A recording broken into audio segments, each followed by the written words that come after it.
Jake Morrison wiped the sweat from his forehead as he crawled out from under the mining equipment. The huge machines that dug precious metals from the frozen moon never stopped working, and neither did he. For 3 years, he had fixed every broken part, replaced every worn wire, and kept the Horizon base running smoothly. The base was not like the places Jake had worked before. Here, humans worked side by side with aliens from 12 different worlds. The tall, blue-skinned Zeltharians ran the science labs. The short, furry Corvins handled most of the trading with other planets. There were others too, beings with 4 arms, creatures that looked like walking trees, and some that glowed in the dark. Jake had learned to get along with all of them. At first, their strange looks and odd smells had bothered him. Now, after 3 years, he barely noticed. The Corvin. Named Bricks had even taught him how to play their card game. The Zeltharian Dr. Kess always asked about his family back on Earth. The mining station floated in space around Kepler 442c, a moon covered in ice that never melted.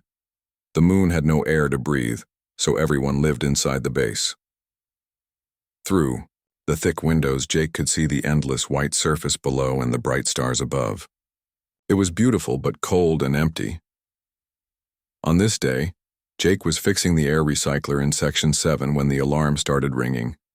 The sound echoed through the metal halls of the base. Red lights flashed on the walls. Jake dropped his tools and ran toward the control room. Captain Lisa Hayes stood in front of the main screen, her face serious. She was the only other human in charge of anything important on the base. The alien crew members gathered around her, chattering in their different languages. "What is it, Captain?" Jake asked, pushing through the crowd. "Distress signal," Lisa said, pointing at the screen. "Someone is in trouble out there."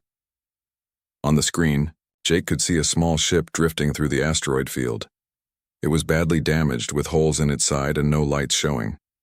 The ship looked human, but something about it seemed wrong. It was too smooth, too perfect, like it had been made from ice instead of metal. "Are there any life signs?" asked Bricks, the Corvin trader. His fur stood up with worry. Dr. Kess, the tall Zeltharian, checked her instruments.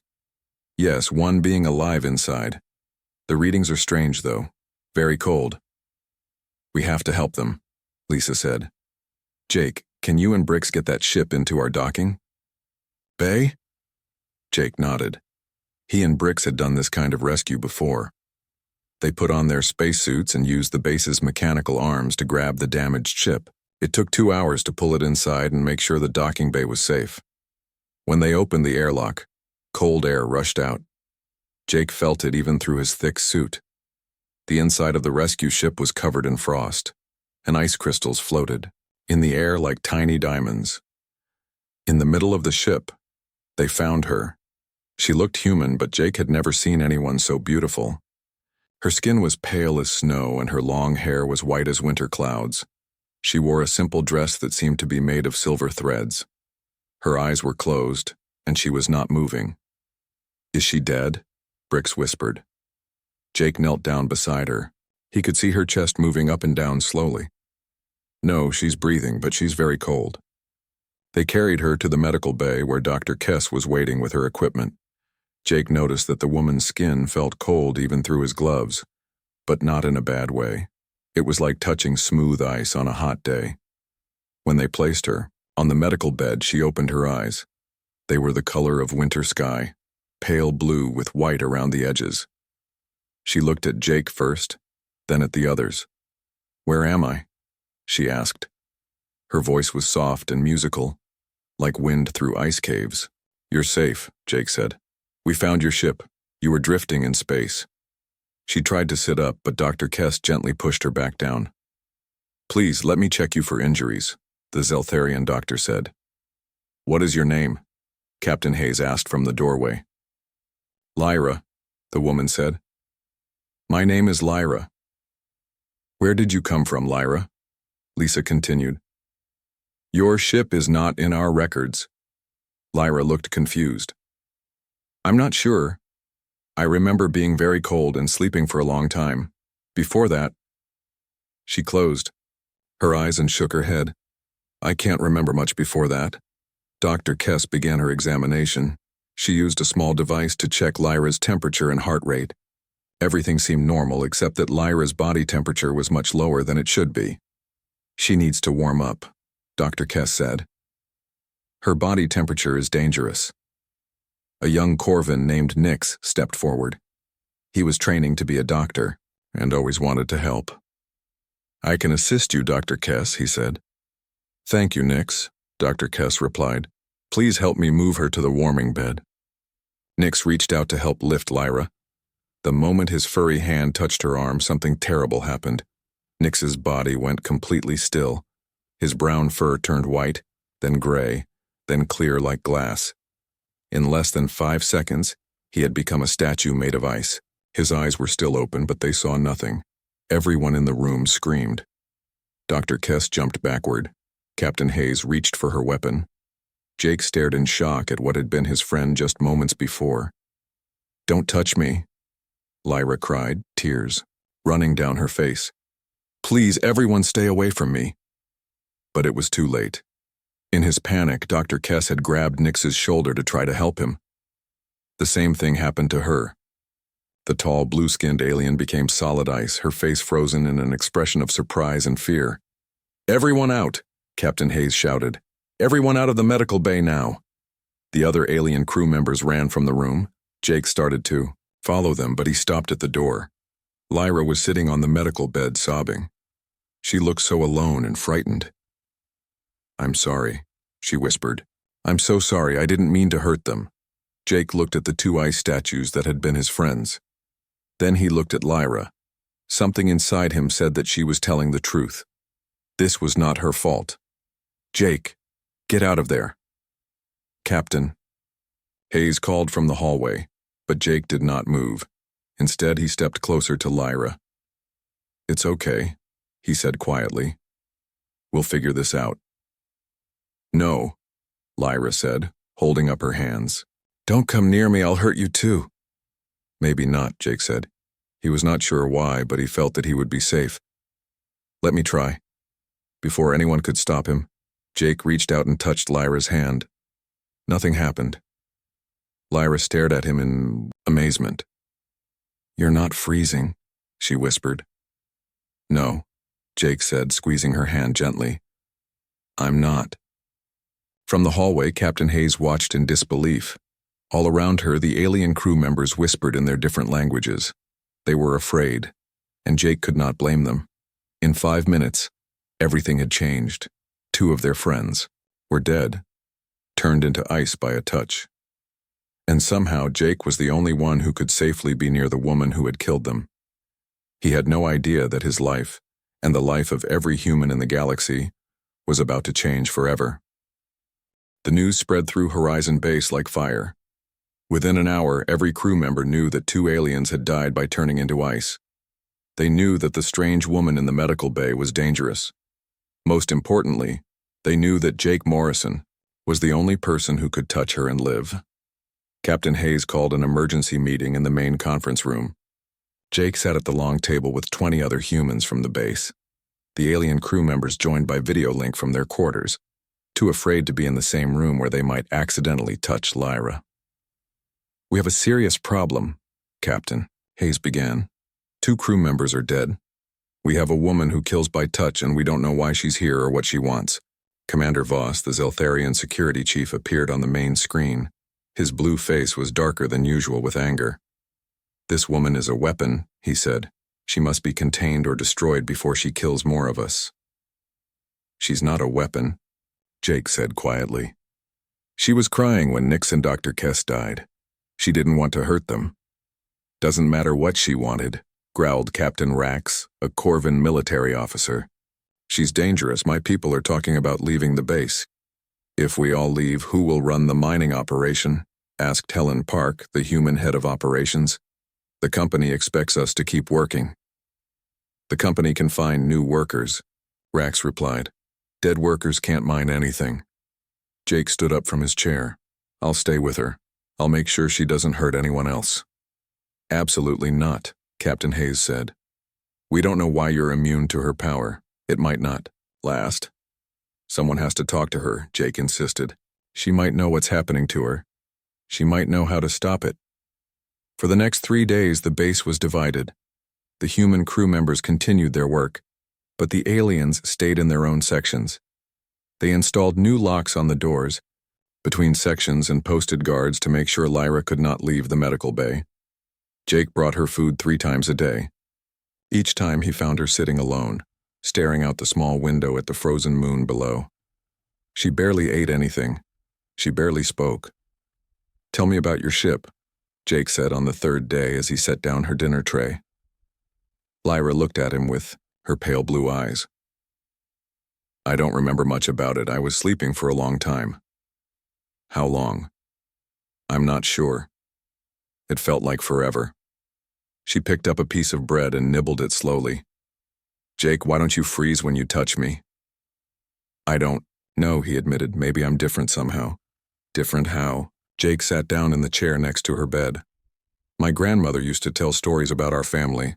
She said we came from a cold place generations ago. She said we were good at surviving in the cold."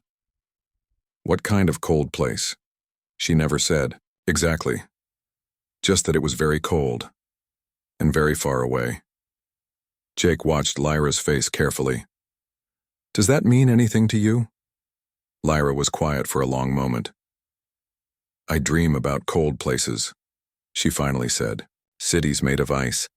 People who live in the snow and don't mind it." She looked at Jake.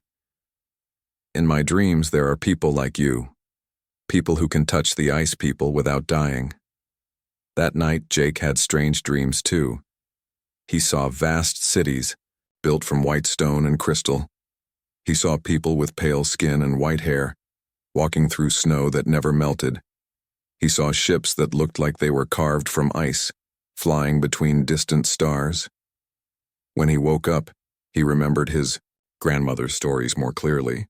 She had talked about the old home, the place where their ancestors lived before they came to Earth. She said it was a place where winter never ended, but the people were happy there. Jake had always thought they were just fairy tales. The next morning brought new trouble. Captain Hayes called Jake to the control room where she was talking to a group of angry aliens on the screen. "The Corvin Trade Council is threatening to cut all business with us," Hayes explained.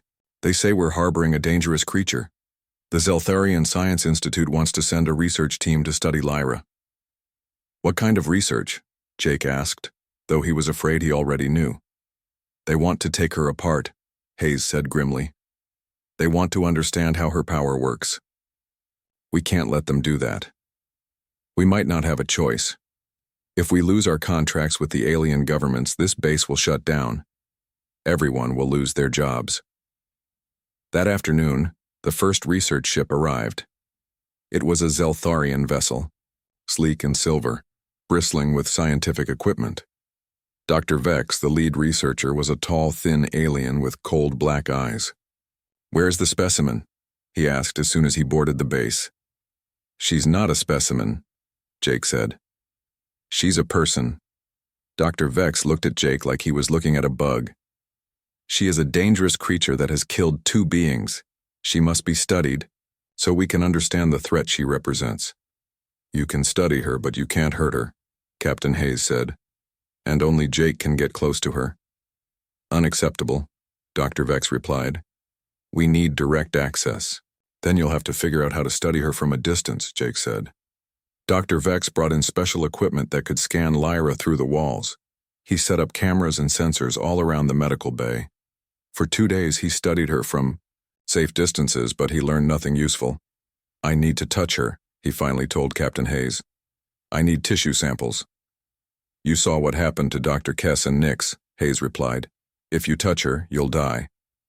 "I have protective equipment," Dr. Vex said, showing them a thick suit made of special materials.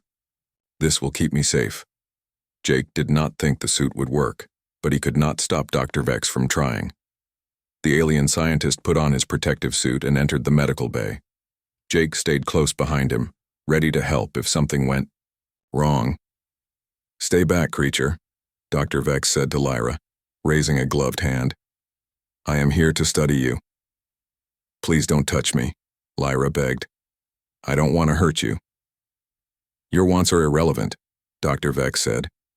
He reached out to grab her arm. The moment his gloved hand touched her skin, the protective suit began to freeze. The special materials turned white, then clear, then brittle. Dr. Vex had just enough time to look surprised before his entire body became solid ice. Jake caught Lyra as she collapsed, sobbing. "I tried to warn him," she cried. "I tried to tell him not to touch me." "I know," Jake said, holding her gently. "It's not your fault." But the other aliens did not see it that way. Within hours, 3 more research ships arrived. This time, they brought weapons. Commander Voss came with a squad of Zeltharian soldiers. Captain Rax brought Corvin security forces. They surrounded the base and demanded that Lyra be handed over. To them, "She's too dangerous to live," Commander Voss announced over the communication system. "We will take her to a secure facility where she can be safely eliminated." "Over my dead body," Jake said. "That can be arranged," Voss replied coldly. Captain Hayes gathered all the human crew members in the conference room. "They're giving us 12 hours to surrender Lyra," she said. "If we don't, they'll take the base by force." "What do we do?" asked Helen Park. "We fight," said Jake. "We protect her." "Fight with what?" asked Bill Jones, one of the miners. "They have real weapons. We have mining tools." "Then we use mining tools," Jake said. "Lyra is not just some dangerous creature. She's a person who needs our help. And I think she might be the key to understanding something important about humans." "What do you mean?" Captain Hayes asked. Jake told them about his dreams, about his grandmother's stories, about the cold cities and ice ships he had seen in his sleep. As he spoke, he saw understanding dawn on several faces. Other crew members nodded, remembering their own family stories about cold, distant homes. "I think some of us have ancestors from the same place Lyra comes from," Jake said. "I think that's why I can touch her safely. And I think there are others here who can too." Helen Park slowly raised her hand. "My great-grandfather used to talk about the ice worlds," she said quietly. "Mine too," said Bill Jones. "And mine," said 3 others at the same time. By the end of the meeting, they discovered that nearly half the human crew had family stories about cold, distant homelands. They decided that these crew members would form a defensive line around the medical bay. The others would try to negotiate with the aliens or evacuate if fighting broke out. Jake spent that night sitting with Lyra, both of them knowing that tomorrow would bring violence. But as they talked through the dark hours, Jake began to understand that Lyra was more than just a dangerous woman with a deadly touch. She was a key to a mystery about humanity that went back thousands of years, and he was determined to protect that mystery, no matter what it cost. The attack began at dawn. Jake woke to the sound of alarms and explosions echoing through the base. Red lights flashed in the hallways as he ran toward the medical bay where Lyra waited. Commander Voss had kept his promise. Zeltharian soldiers in heavy armor were cutting through the outer doors with laser weapons. Corvin fighters flew small ships around the base, firing at the communication towers and weapon systems. Jake found Captain Hayes in the control room trying to coordinate their defense. "How long do we have?" he asked. "Maybe 2 hours before. They break through to the intersections," she replied. "The mining equipment is slowing them down, but not by much." Jake ran to the medical bay, where Helen Park and Bill Jones were setting up barriers made from metal plates and furniture. Lyra sat on her bed looking pale and frightened. "What's happening?" she asked when Jake entered. "They're coming for you," Jake said honestly. "But we won't let them take you." "You should let them have me," Lyra said quietly. "I'm not worth dying for." "Yes, you are," Jake said firmly. "And I think you're more important than you know." Over the past few days, Jake had been thinking about his dreams and his grandmother's stories. He had been putting pieces together like a puzzle. Now, with explosions shaking the base around them, he decided to share what he had figured out. "Lyra, I don't think you're from a human colony ship," Jake said, sitting beside her. "I think you're from somewhere much older." "What do you mean?" "My grandmother told stories about the old home, a place where winter never ended. She said our ancestors came from there, long ago. But I always thought she meant a cold planet that humans had colonized. Another, Explosion rocked the base. Through the thick walls they could hear the sound of metal being cut apart. I think she meant something different, Jake continued. I think humans didn't start on Earth. I think we came from somewhere else, somewhere cold. And I think some of us mixed with people like you. Lyra stared at him. People like me? People who could control cold and ice. People who had powers that regular humans don't have. Jake took her hand, still amazed that he could touch her safely. I think that's why some humans can touch you without freezing. We have some of your blood in us, from way back. That's impossible, Lyra whispered. Is it? You said you were sleeping for a long time. How long exactly? Lyra closed her eyes, trying to remember. The ship's computer said it was over 800 years. 800 years ago, humans were just starting to explore space, Jake said. But what if some humans had already been in space much longer? What if they had been traveling between stars for thousands of years? Before Lyra could answer, a new sound filled the air. It was not the harsh noise of cutting lasers or explosions. It was a deep musical tone that seemed to come from everywhere at once. What is that? Helen Park asked, looking up from her work on the barriers. Jake felt something strange happening inside his head. The sound was triggering memories that were not his own. He saw images of vast ice cities with towers that reached toward the stars. He saw ships that moved through space without engines, powered by the same force that let Lyra freeze things with her touch. The song of the ice makers, Lyra whispered, her eyes wide with wonder. I remember now. Remember what? Jake asked. My people. My real people. Lyra stood up from the bed and Jake noticed that the air around her was getting colder. We were called the frost makers. We could control heat and cold at the level of atoms and molecules. We lived on worlds where other beings could not survive. The musical tone grew louder. Throughout the base, every human was hearing it and remembering things their ancestors had forgotten. Meanwhile, the alien attackers outside were struggling with equipment that was starting to malfunction in the extreme cold. We met your people thousands of years ago, Lyra continued, her voice stronger now. Humans were already traveling between stars, but they were dying on the cold worlds. We helped them.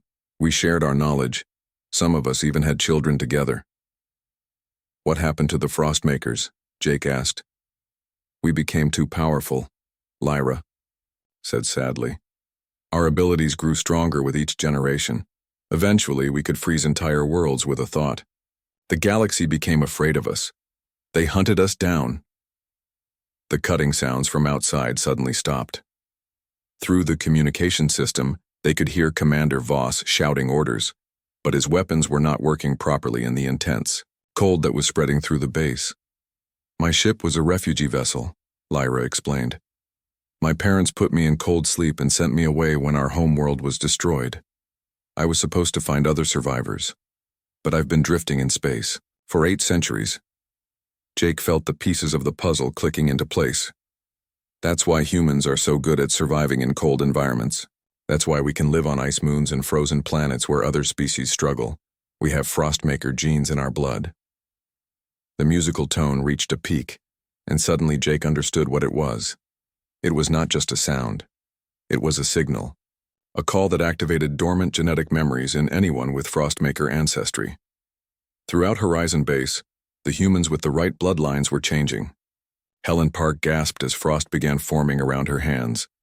Bill Jones watched in amazement as his breath became visible clouds of ice crystals. One by one, the descendants of ancient human frostmaker unions were awakening to powers they never knew they had. This is what they were afraid of, Lyra said, watching the transformations with tears of joy in her eyes. This is why they tried to kill all of us. They knew that someday the sleeping genes would wake up. Jake felt the change in himself too. The cold no longer bothered him at all. When he breathed out, the air around his mouth turned to snow. When he touched the metal wall, frost spread out from his fingers in beautiful patterns. Can you teach us to control it? He asked Lyra. We can learn together, she replied. Outside the medical bay, the situation was changing rapidly. The alien attackers found their weapons freezing in their hands. Their armor was becoming brittle in the extreme cold. Some of them were retreating to their ships, unable to function in the environment that the awakening humans were creating. Commander Voss tried one last desperate assault.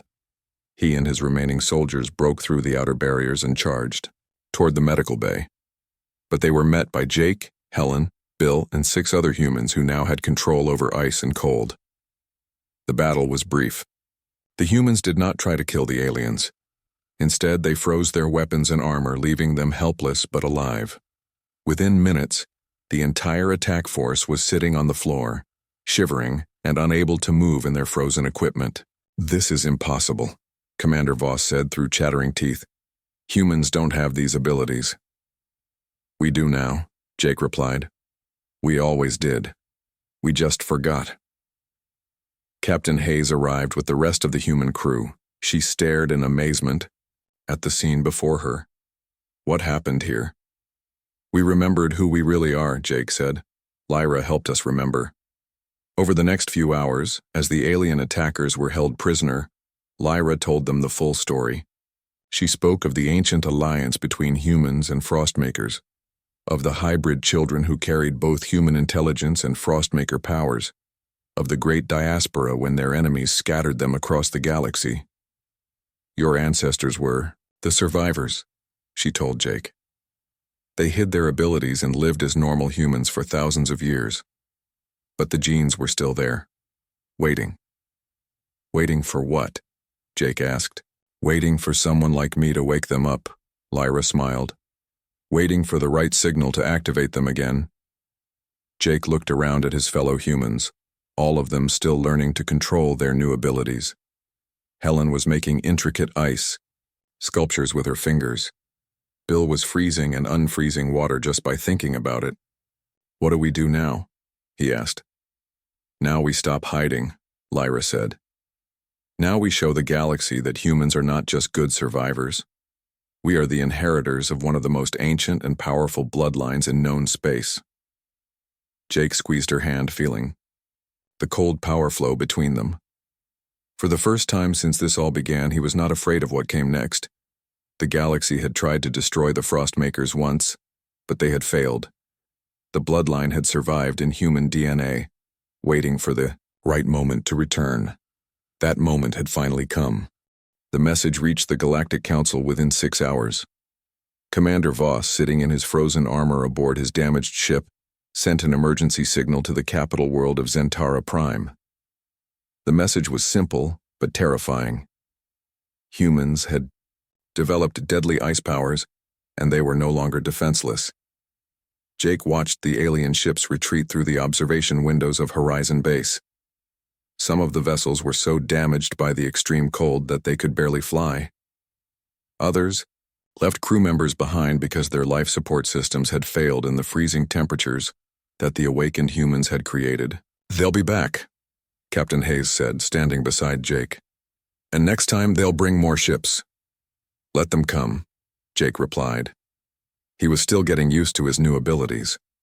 When he spoke, small clouds of ice crystals formed in the air around his mouth. "We're not the same humans they thought they knew." Lyra was teaching the other awakened humans how to control their powers in the main cargo bay. Helen Park was learning to create walls of ice that were stronger than steel. Bill Jones could freeze the air itself, making invisible barriers that stopped projectiles. The 6 others were discovering that each person's abilities were slightly different, based on which Frostmaker bloodlines they carried. "The key is not to fight the cold," Lyra explained to the group. "You must become one with it. Feel the movement of heat energy around you. Learn to guide it where you want it to go." Jake joined the training session. Under Lyra's guidance, he learned that his powers were among the strongest. He could drop the temperature in an entire room by several degrees just by concentrating. When he touched metal objects, he could make them so cold that they became brittle as glass. "Why are my abilities so strong?" Jake asked Lyra during a break. "Your bloodline is very pure," she replied. "Your ancestors must have been among the first humans to bond with my people. The genetic memory in your DNA is almost complete." As they practiced, Captain Hayes was dealing with the political fallout. The Galactic Council had declared Horizon Base a threat to galactic security. All trade agreements with human colonies were suspended. Warships from 5 different alien species were heading toward their location. "How many ships?" Jake asked, when Hayes briefed the group. 57 at last count, she replied grimly, including 3 dreadnoughts and a planet-killer weapon. "A planet killer?" Helen gasped. "They want to destroy this entire moon?" "They're that afraid of us," Lyra said sadly. "It's exactly what happened to my people 800 years ago. When the Frostmakers became too powerful, the galaxy united to destroy them completely. But we're not trying to hurt anyone," Bill protested. "We just want to be left alone." "Fear doesn't care about intentions," Lyra replied. "They see what we can do, and they remember the old stories about worlds that were frozen solid by frost." Maker anger. Jake felt a cold rage building inside him. These aliens were planning to murder everyone on the base because they were afraid of powers they didn't understand. It was the same hatred that had killed Lyra's people centuries ago. "How long do we have?" he asked Captain Hayes. "The main fleet will arrive in 36 hours, she said. "The advanced scouts are already at the edge of the system." That night, Jake couldn't sleep. He walked through the base, checking on the human crew members who were standing guard. Many of them were frightened, but none of them talked about surrendering. They had seen what the aliens were willing to do to Lyra and the awakened humans. They knew there would be no mercy. In the early morning, the first advance ships arrived. They were small, fast vessels designed for reconnaissance. They stayed far away from the base, using long-range sensors to study the humans and their new abilities. Jake and Lyra stood in the observation deck, watching the alien ships move through space like metal insects. "I have an idea," Lyra said suddenly, "but it's dangerous." "What kind of idea?" "I've been thinking about the refugee ship that brought me here. It wasn't just a normal spacecraft. It was built using Frostmaker technology." Jake turned to look at her. "What kind of technology?" "My people didn't just control cold," Lyra explained. "We understood the deep physics of thermal energy. We could manipulate heat and cold on a molecular level. Our ships could move through space by creating temperature differences that bent space itself." "You mean your ship can do things that normal ships can't?" "More than that," Lyra said excitedly. "If we can repair it and power it with our combined abilities, we might be able to do something the aliens aren't expecting." They spent the day working on Lyra's damaged ship. The other awakened humans helped, using their new powers to reshape the frozen metal and repair the mysterious systems inside. The ship was unlike anything Jake had ever seen. Instead of normal engines, it had crystalline structures that seemed to channel cold energy directly. "How does it work?" Helen asked, running her hands over the smooth, ice-like surfaces. "Watch," Lyra said. She placed her hands on the central control crystal and concentrated. The entire ship began to glow with pale blue light. The temperature inside dropped to levels that would have killed a normal human, but the awakened humans felt comfortable and energized. "It's beautiful," Bill whispered. "It's also our way out of this mess," Jake said, understanding what Lyra had in mind. As they worked, Captain Hayes received increasingly urgent messages from the approaching alien fleet. Admiral Kex, the Corvin commander leading the attack, demanded that all humans surrender immediately. "You have 12 hours to evacuate the base and submit to galactic authority," his message said. "Any humans found to possess dangerous abilities will be detained for the safety of the galaxy. Resistance will result in the complete destruction of your facility." "What should I tell him?" Hayes asked Jake. "Tell him we're not surrendering," Jake replied. "Tell him we're done being afraid." That evening, as the main alien fleet moved into attack position around the moon, something unexpected happened. Long-range sensors detected movement in the asteroid field beyond the base. More ships were approaching, but these were different from the alien warships. They were human vessels. Captain Hayes stared at the scanner readings in disbelief. Where did they come from? The answer came over the communication system. It was Captain Rodriguez from the colony ship New Horizon. "We heard about what happened at your base," she said. "We're here to help." More voices joined the channel. Captain Chen from the mining vessel Deep Freeze, Captain Williams from the research Station at Europa. Captain Davis from the ice hauler Frost Runner. One by one, human ships from across the sector were arriving to support Horizon Base. How many ships? Jake asked. 23 so far, Hayes replied. More coming. But how did they know? Lyra smiled. The awakening signal didn't just affect the people on this base. It reached every human with Frostmaker genes throughout this part of the galaxy. They felt the call in their dreams. Just like you did. Jake watched through the observation windows as human ships took defensive positions around the base. They were outnumbered by the alien fleet, but they weren't running away. For the first time in human history, they were standing together to fight for something bigger than individual survival. Admiral Kex is demanding to speak with you, Captain, Hayes told Jake. Jake took the communication device. This is Jake Morrison. Human, you will surrender immediately, the Corvin Admiral's voice crackled through the speaker. You cannot win against our combined fleets. We're not trying to win, Jake replied. We're trying to survive. Just like we always have. Your survival threatens the galaxy, Admiral Kex said. The Frostmakers nearly destroyed civilization once. We will not allow that to happen again. The Frostmakers you're talking about are gone, Jake said. We're something new. We're humans who remember what we used to be. It makes no difference, the Admiral replied. You will be destroyed. The communication cut off. Through the windows, Jake could see the alien warships powering up their weapons. Energy beams began to glow on the hulls of the massive dreadnoughts. They're preparing to attack, Captain Hayes announced. Jake looked at Lyra, then at the other awakened humans who had gathered around them. Are you ready?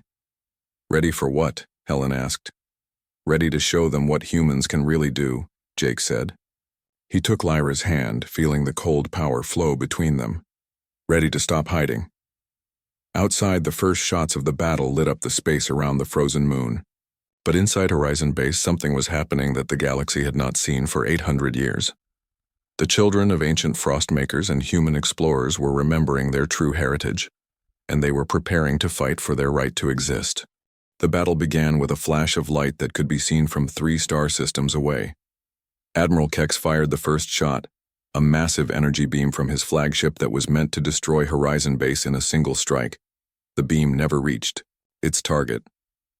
Jake and Lyra stood together in the observation deck, their hands joined, their combined power creating a barrier of absolute cold around the base. The energy beam hit the barrier and simply stopped, its heat absorbed and scattered into the vacuum of space. Impossible. Admiral Kex's voice crackled over the communication system. No defense can stop a dreadnought's main weapon. You're not fighting a normal defense, Jake replied calmly. You're fighting the laws of physics themselves. Around the base, the other awakened humans were working together to extend the cold barrier. Helen Park stood at the north docking bay, her hands pressed against the metal walls channeling freezing energy through the station's structure. Bill Jones was at the south end, doing the same thing. The 6 others spread out through the base, all of them connected by the ancient Frostmaker power flowing through their blood. The alien fleet opened fire with everything they had. Hundreds of energy weapons lit up the darkness of space. Missile after missile streaked toward the human positions. But every attack was absorbed by the cold barrier, their energy converted into harmless ice crystals that drifted away like snow. This is what my people could do, Lyra told Jake as they maintained the barrier together. This is why the galaxy was afraid of us. The human ships that had come to help were not just watching. They had their own awakened crew members, and they were learning to use the same abilities. Captain Rodriguez's ship New Horizon created a zone of intense cold around itself, making the alien weapons malfunction when they tried to target it. Captain Chen's mining vessel, Deep Freeze, used its industrial equipment to launch chunks of supercooled metal that shattered alien fighter ships on impact. But the real surprise came when Lyra's repaired ship lifted off from the docking bay.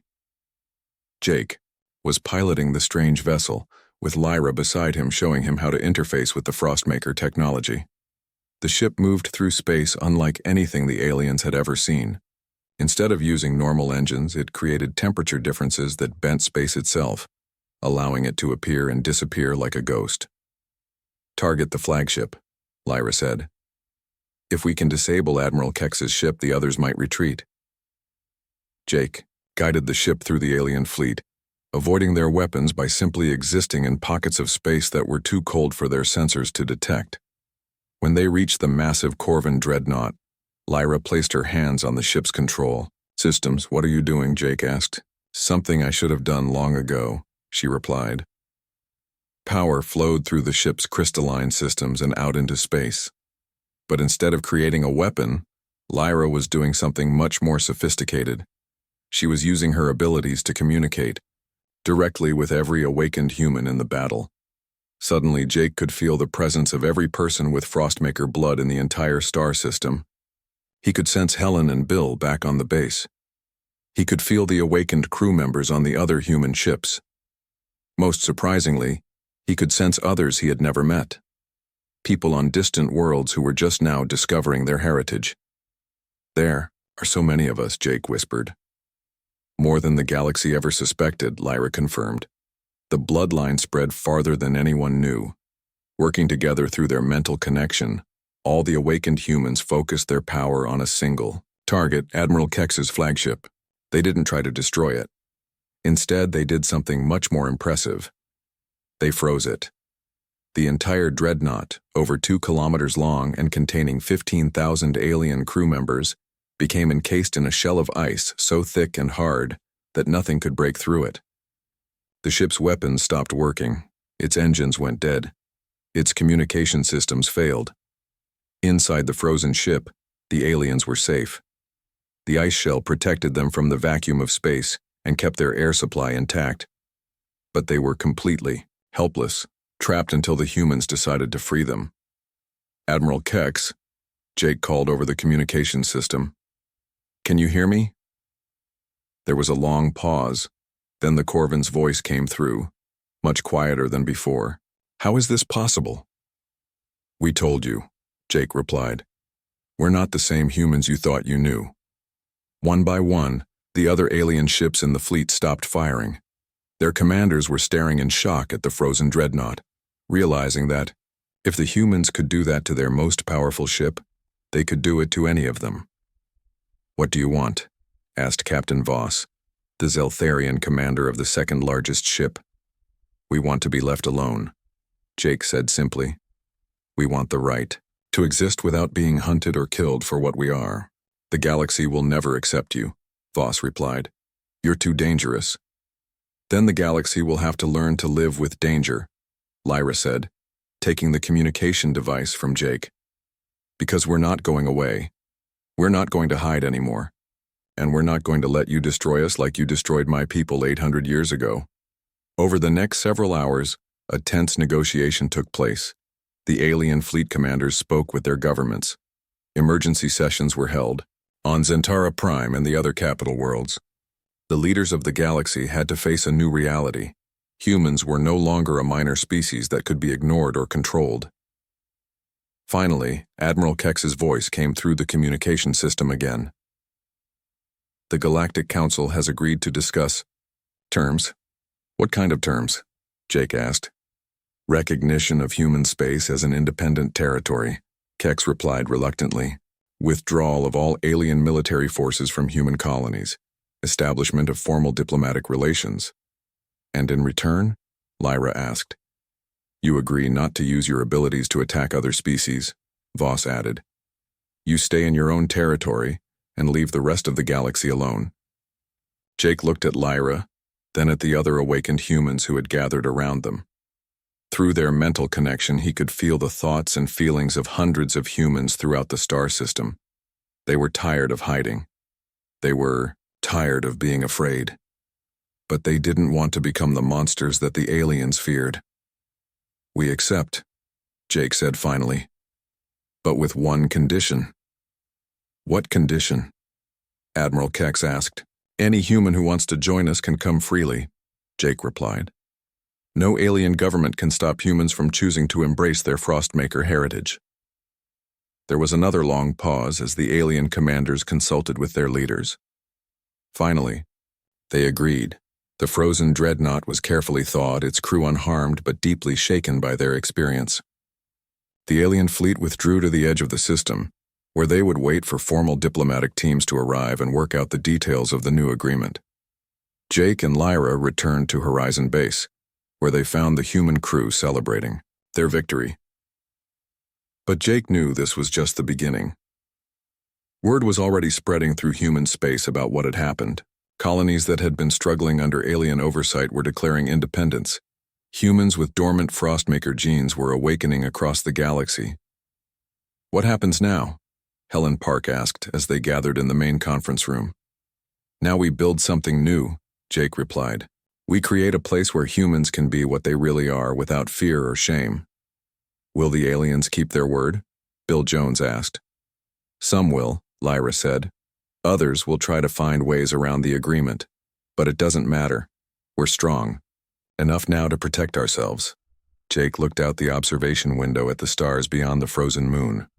Somewhere out there, other humans were discovering their true heritage. Somewhere out there, the children of ancient Frostmakers and human explorers were taking their rightful place in the galaxy. "The age of hiding is over," he said quietly. "The age of ice has begun." 6 months later, Jake stood on the bridge of the ship Frostdawn, watching ice crystals form on the viewport as they traveled toward the next world that needed their help. Beside him, Lyra worked at the navigation controls, plotting a course to a human colony that had just declared independence from alien rule. Behind them, their crew of awakened humans and reformed aliens worked together, proving that even the most ancient enemies could find common ground. The galaxy had learned to fear and respect human power, but more importantly, it had learned that humans were not interested in conquest or destruction. They were interested in survival, in growth, and in reclaiming the heritage that had been stolen from them long ago. The universe was a cold place, but humans had always been good at surviving in the cold. Now they were ready to thrive in it,